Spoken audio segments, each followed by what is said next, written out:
உறவுகளுக்கு வணக்கம். நாடாளுமன்றத்துக்கு நாம் எல்லாம் வாக்கு செலுத்தி அனுப்பக்கூடிய இந்த எம்பிக்கள் ஒரு சட்டத்தை நிறைவேற்றாங்க அப்படின்னா இதை தடுத்து நிறுத்தக்கூடிய அதிகாரம் படைத்த ஒரு அவை தான் மேலவை, ராஜ்யசபா எம்பிக்கள். கொடின்னு ஒரு படம் வந்துச்சு, அதில் தனுஷ் நடிச்சிருப்பார். எல்லாருக்குமே தெரியும், திரிஷா அவர்கள் தனுஷோட முதுகில் குத்திடுவாங்க. அந்த திரிஷாவை அந்த படத்தில் அந்த கட்சியோட தலைவர் ராஜ்யசபா எம்பியாக அவங்க நாடாளுமன்றத்துக்கு அனுப்புவாங்க. அது எப்படி? நாம் எல்லாம் ஒரு மக்கள்லாம் சேர்ந்து வாக்கு செலுத்தினாலும் நாடாளுமன்றத்துக்கு அனுப்பிட்டு இருக்கோம். இது என்னங்க ராஜ்யசபா எம்பி, இவங்களை எப்படி தேர்ந்தெடுக்கிறாங்க, இவங்களுக்கு என்னென்னலாம் அதிகாரம் இருக்குது, இவங்களோட சம்பளம் எவ்வளவு, இவங்க என்னென்னலாம் செய்ய முடியும் அப்படிங்கிறத பற்றி இந்த காணொலியில் பார்ப்போம். முதல்ல இந்த நாடாளுமன்ற தேர்தலில் இந்த ராஜ்யசபா எம்பிக்கள் இவங்க எப்படி தேர்ந்தெடுக்கப்படுறாங்க அப்படின்னா, ஒரு எம்பிக்கு 34 எம்எல்ஏக்களோட ஆதரவு தேவை. இந்த அடிப்படையில் தமிழ்நாட்டில் இன்றைக்கி ஆட்சி அமைச்சிருக்கக்கூடிய தாவேக்காவுக்கு 107 எம்எல்ஏக்கள் இருக்காங்க. இவங்களால் 3 எம்பியை வரைக்கும் நாடாளுமன்றத்துக்கு அனுப்ப முடியும். இந்த எம்பிக்களோட பதவி காலம் அப்படிங்கிறது 6 ஆண்டுகள். 2 வருஷத்துக்கு ஒவ்வொரு முறையும் 6 எம்பிக்களுக்கான தேர்தல் நடந்துக்கிட்டே இருக்கும். இது சுழற்சி முறையில் நடந்துக்கிட்டே இருக்கிறதுனால தமிழ்நாட்டின் சார்பாக 18 எம்பிக்கள் நாடாளுமன்றத்தில், ராஜ்யசபாவில் இருப்பாங்க. நாம் வாக்கு செலுத்தி அனுப்பின எம்எல்ஏக்கள் மூலமாக இந்த எம்பிக்கள் அனுப்பப்படுறதுனால இது மறைமுக தேர்தல் அப்படின்னு சொல்கிறாங்க. இந்தியாவில் மறைமுக தேர்தல், நேர்முக தேர்தல் அப்படின்னு 2 தேர்தல் நடக்குது. இது நம்ம பள்ளிக்கூடத்துலேயே இந்த புத்தகத்தில், சமூக அறிவியல் பாடப்புத்தகத்தில் நமக்கு இருக்கும். மறைமுக தேர்தல் அப்படிங்கிறதுல தான் குடியரசுத் தலைவர், துணை குடியரசுத் தலைவர்கள், இந்த ராஜ்யசபா எம்பிக்கள் இவங்க எல்லாமே தேர்ந்தெடுக்கப்படுறாங்க. நேர்முக தேர்தல் அப்படிங்கிறது நேரடியாக மக்களாகி நாம் ஒருத்தர் வாக்கு செலுத்தி, ஒரு கேண்டிடேட்டுக்கு வாக்கு செலுத்தி அவங்களை வெற்றி வேட்பாளராக மாற்றுறோம். அதுதான் நாடாளுமன்ற தேர்தலாக இருக்கட்டும், இப்போ இந்த எம்எல்ஏ எலெக்ஷன் நடந்துச்சுல, இப்போ விஜய் அவர்கள் முதல்வராக இருக்காங்க, இந்த தேர்தலாக இருக்கட்டும், பிரைம் மினிஸ்டர் மோடி அவர்கள் இருக்காங்க, அந்த நடந்த தேர்தலாக இருக்கட்டும், இது எல்லாத்தையும் நம்ம வாக்கு செலுத்தணும். அப்புறம் உள்ளாட்சி தேர்தல், நகராட்சி தேர்தல், இது எல்லாத்தையும் வாக்கு செலுத்துவோம். இதிலெல்லாம் பார்த்திங்க அப்படின்னா, இந்த நகராட்சி தேர்தலில் பார்த்திங்க அப்படின்னா சேர்மன் இருப்பாங்க, மேயர் இருப்பாங்க. அதே போல் உள்ளாட்சி தேர்தலில் கிராமத்தில் பார்த்திங்கன்னா துணைத் தலைவர் இருப்பாங்க. இதெல்லாம் பார்த்திங்க அப்படின்னா ஒரு மறைமுக தேர்தல் தான். நாம் வாக்கு செலுத்திய அதிகாரத்தை கொடுத்த அந்த நபர்கள், எம்எல்ஏ, எம்பி, வார்டு மெம்பரு, நகராட்சி மெம்பர், இவங்க எல்லாமே குறிப்பிட்ட இன்னொரு ஆட்களை தேர்ந்தெடுப்பாங்க. இதில் தான் குடியரசுத் தலைவர், துணை குடியரசுத் தலைவர், ராஜ்யசபா எம்பி, மேயரு, சேர்மனு, இவங்க துணைத் தலைவர், ஊராட்சிக்கான துணைத் தலைவர், இவங்க எல்லாருமே வராங்க. இதில் இந்த ராஜ்யசபா எம்பியோட சம்பளம் எவ்வளோன்னு பார்த்தீங்கன்னா, நாடாளுமன்ற தேர்தலில் மக்களவையில் வெற்றி பெற்ற அதே எம்பிக்கு எவ்வளோ சம்பளம், எவ்வளோ அதிகாரம் இருக்கோ அதுக்கு ஈக்குவலாக தான் ராஜ்யசபா எம்பிக்கும் எல்லாமே கிடைக்கும். கூடுதலாக இந்த நாடாளுமன்றத்தில் இருக்கக்கூடிய மக்களவை எம்பிக்கள், அதாவது மக்களவை, மக்களவை தான் லோக்சபான்னு சொல்லுவாங்க, மாநிலங்களவையை தான் ராஜ்யசபான்னு சொல்கிறாங்க. இந்த மக்களவைங்கிறது நாம் தேர்ந்தெடுத்தது, மாநிலங்களவை அப்படிங்கிறது நாம் தேர்ந்தெடுத்த எம்எல்ஏக்கள்லாம் சேர்ந்து சில நபர்களை தேர்ந்தெடுத்து அனுப்புவாங்க. ஒரு எம்பிக்கு 34 எம்எல்ஏ ஓட்டு போடணும். இது மாநிலங்களவைன்னு வருது. இந்த மக்களவையில் இருக்கக்கூடிய எம்பிக்களை விட சில கூடுதல் அதிகாரம் மாநிலங்களவைகளாக தேர்ந்தெடுக்கப்பட்ட இந்த எம்பிக்கள் இருக்குது. அது ஏன் அப்படின்னா, பொதுவாக பட்டியல் சொல்லுவோம்ல, நம்ம பொதுப்பட்டியலில் இருக்குது, இல்லைங்க இது கல்வியை பொதுப்பட்டியல் கொண்டு போயிட்டாங்க, இது காங்கிரஸ் ஆட்சியில் தான் பொதுப்பட்டியலுக்கு போணுச்சு, இப்படிலாம் சொல்கிறாங்கல்ல. இதில் இராணுவம், பணம் வச்சுருது, ரயில்வே, இதெல்லாம் பார்த்திங்கன்னா இன்னும் கூடுதலான விஷயங்கள் எல்லாமே மத்திய பட்டியலில் இருக்கும்.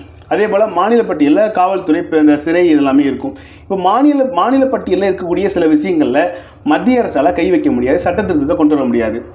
அப்போது தான் மாநில அரசு வச்சிருக்கக்கூடிய இந்த பட்டியல்களில், இந்த விஷயங்களில் ஏதாவது சட்டத்திருத்தம் கொண்டு வரணும்னா அது ராஜ்யசபா எம்பிக்களால் முடியும். இது நல்லா கவனிச்சிங்கன்னா, மக்களவை எம்பிக்கள், நாம் ஓட்டு போட்ட இந்த எம்பிக்களால் முடியாத ஒரு விஷயம் தான் இது ராஜ்யசபா எம்பிக்களால் முடியும். காரணம், நாமெல்லாம் தேர்ந்தெடுத்த எம்எல்ஏ தான் அவங்களாம் தேர்ந்தெடுத்திருக்காங்க. இதனால் இவங்களுக்கு அந்த அதிகாரம் இருக்குது. கூடுதலாக இன்னொரு விஷயம் என்ன அப்படின்னா, இவங்களால் ஐஏஎஸ், ஐபிஎஸ், ஐஎஃப்எஸ், அந்த ஃபாரின் சர்வீஸ் எல்லாம் சொல்கிறோம்ல, இது மாதிரி இன்னொரு சர்வீஸை இவங்களால் உருவாக்க முடியும். இப்போ அட்மினிஸ்ட்ரேட்டிவ் சர்வீஸ் இருக்குது, போலீஸ் சர்வீஸ் இருக்குது. அதே போல் ஒரு நீதிமன்றத்துலாம் ஒரு சர்வீஸ் வேணும், ஒரு ஜுடிஷியல் சர்வீஸ் அப்படிங்கிறது வேணும் அப்படின்னா இவங்களால் அதை உருவாக்கவும் முடியும்.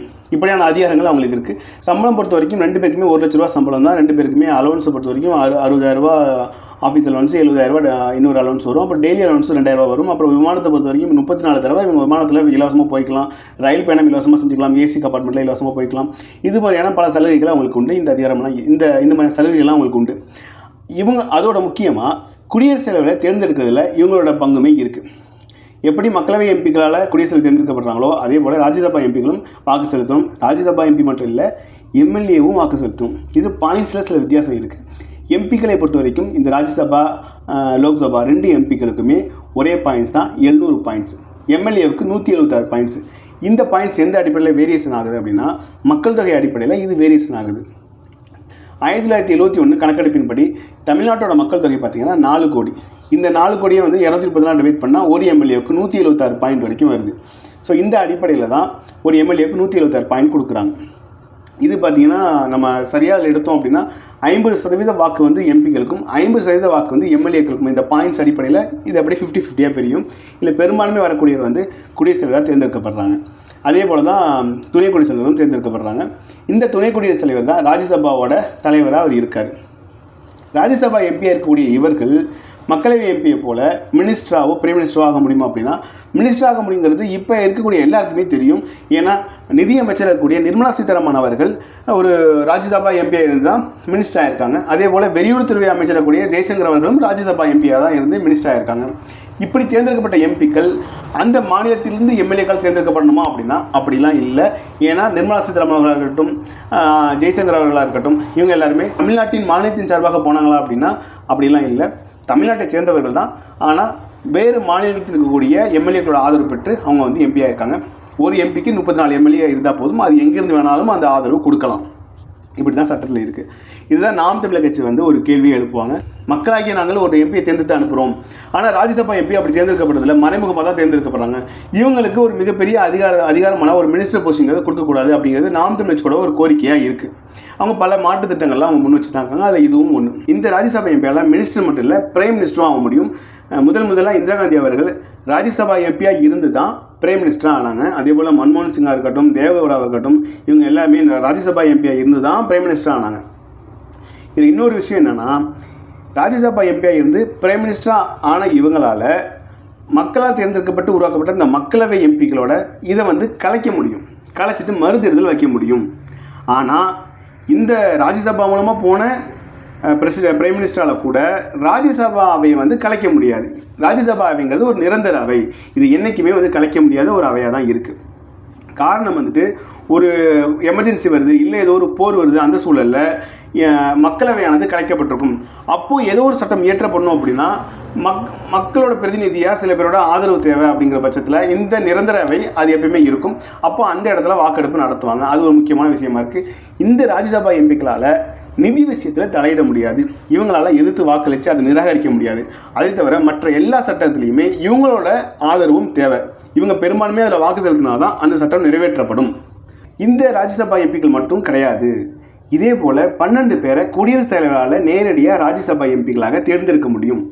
இந்த எம்பிக்களோட தகுதிங்கிறது எப்படி நிர்ணயிக்கிறாங்க அப்படின்னா, இந்திய அளவில் மிகப்பெரிய ஏதோ ஒரு தனித்திறமையால் மிகப்பெரிய அளவில் தனித்து சிறந்து விளங்குறாங்க அப்படின்னா அவங்கள கௌரவிக்கணும். அதோடு அவங்களோட ப்ரெசன்ஸ் வந்து இந்த நாடாளுமன்றத்தில் இருந்துச்சு அப்படின்னா அவங்களோட அந்த ஆற்றல் இங்கே பயன்படும். அப்படிங்கிற பட்சத்தில் அவங்கள எம்பியாக வந்து குடியரசுத் தலைவர் நேரடியாக தேர்ந்தெடுக்கலாம். அப்படி தான் கிரிக்கெட்டில் ஜாம்பவனாக இருந்த சச்சின் டெண்டுல்கர் அவர்கள் எம்பி ஆனாங்க.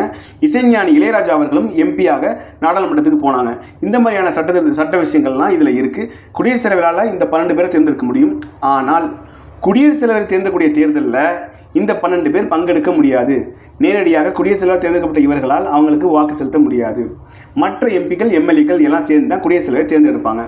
இது இருக்கக்கூடிய நடைமுறை. இப்போ இந்த ராஜ்யசபா எம்பிக்களை பற்றி நிறைய விஷயத்தில் பார்த்துருக்கோம். உங்களுக்கு இருக்கக்கூடிய சந்தேகம் அல்லது இதை பற்றியான உங்களோட கருத்துக்களை நீங்கள் வந்து கமெண்ட்டில் சொல்லுங்கள். நீங்கள் என்ன நினைக்கிறீங்க அப்படிங்கிறத சொல்லுங்கள்.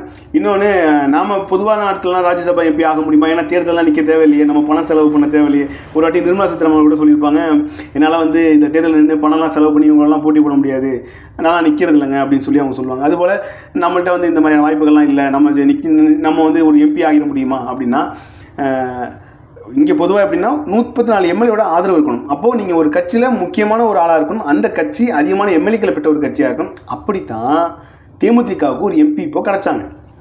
தேமுதிகவுக்கு எம்எல்ஏ இல்லை, ஒன்று தான் எம்எல்ஏ. ஆனாலும் அவங்களுக்கு ஒரு எம்பி இருக்காங்க அப்படின்னா அந்த எம்பியை ஆதரித்த எம்எல்ஏக்கள் திமுகவை சேர்ந்தவங்க. இது ஒரு காரணமாகவும் தான் அவங்க தனிச்சின்னத்தில் ஜெயித்தாலும் அவங்களால அந்த கட்சி விட்டு வெளில வர முடியலைங்கிறது ஒரு கருத்து. வெளில வந்தாங்க அப்படின்னா அந்த எம்பிக்கான ஆதரவு வாபஸ் வாங்கிடுவாங்க, அவங்களுக்கு அந்த எம்பி இருக்காது. அப்போது வேறு வழி இல்லை. இந்த மாதிரியான சட்டத்திட்டங்கள்லாம் இருக்குது. ஸோ அவங்களோட பதவி காலங்கிறது 6 வருஷம். அவங்க அது ஒரு நிரந்தர அவை தான், கலைக்கவே முடியாது.